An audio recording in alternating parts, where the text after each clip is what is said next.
Silks ஆடி sale தூத்துக்குடியில் ஜூலை 12 முதல் கோலாகல ஆரம்பம். மத்திய பாதுகாப்பு மற்றும் மேம்பாட்டு அமைப்பு பாலிஸ்டிக் ஏவுகணைகளை இடைமறித்து அழிக்கும் ஏவுகணைகளை வெற்றிகரமாக சோதனை செய்துள்ளனர். இந்த பாலிஸ்டிக் ஏவுகணைகளை இடைமறித்து அழிக்கும் வான் பாதுகாப்பு அமைப்பு என்றால் என்ன? இது ஏன் இவ்வளவு முக்கியமானதாக பார்க்கப்படுகிறது? நமது நாட்டின் DRO, அதாவது மத்திய பாதுகாப்பு மற்றும் மேம்பாட்டு அமைப்பு தொடர்ச்சியாக பல்வேறு ஏவுகணைகளை வெற்றிகரமாக சோதனை செய்து வருகிறது. அதன்படி சமீபத்தில் பாலிஸ்டிக் ஏவுகணைகளை இடைமறித்து அளிக்கும் ஏவுகணைகளை வெற்றிகரமாக சோதனை செய்துள்ளனர். 1990கள் இறுதியில் இந்தியாவை விட பாகிஸ்தானிடம்தான் அதிக அளவில் ஏவுகணைகள் இருந்தன. அந்த காலகட்டத்தில் பல நாடுகள் பாகிஸ்தான் ஆதரவு நிலைப்பாடு எடுத்ததே இதற்கு காரணம். அப்போது சீனா, அமெரிக்கா உள்ளிட்ட நாடுகள் போட்டி போட்டுக்கொண்டு பாகிஸ்தானுக்கு ஏவுகணைகளை வழங்கின.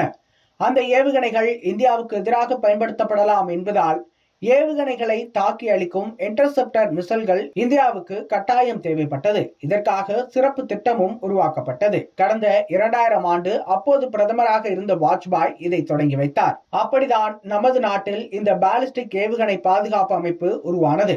ஒவ்வொரு நாடும் அவர்களின் வான்வெளியை எதிரி நாட்டு விமானம், ஏவுகணை, ட்ரோன் ஆகியவற்றிடமிருந்து பாதுகாக்க ஏர் டிஃபென்ஸ் சிஸ்டம் எனப்படும் வான் பாதுகாப்பு அமைப்பை உருவாக்குவார்கள்.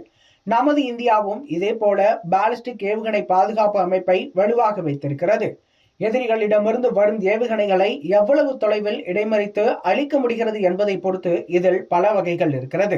இந்த பாலிஸ்டிக் ஏவுகணை பாதுகாப்பு அமைப்பின் முதல் கட்டத்தில் 2000 கிலோமீட்டர் தொலைவு வரை எதிரி ஏவுகணைகளை இடைமறித்து அழிக்கும் திறன் கொண்டது.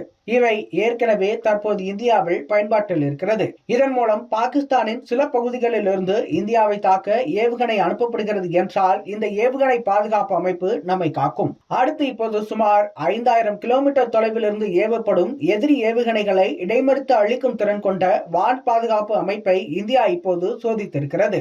ஏவுகணைகளை அதிக உயரத்தில் வரும்போதே அதை இடைமறித்து தாக்கி அழிக்கும் வல்லமை கொண்டது. அதிக தொலைவில் இருந்து வரும் ஏவுகணைகளையும் இதனால் இடைமறித்து தாக்க முடியும் என்பதால் இதற்கு வலிமையான ரேடார் தேவை. அந்த ரேடாரும் இந்தியாவிலேயே உருவாக்கப்பட்டுள்ளது.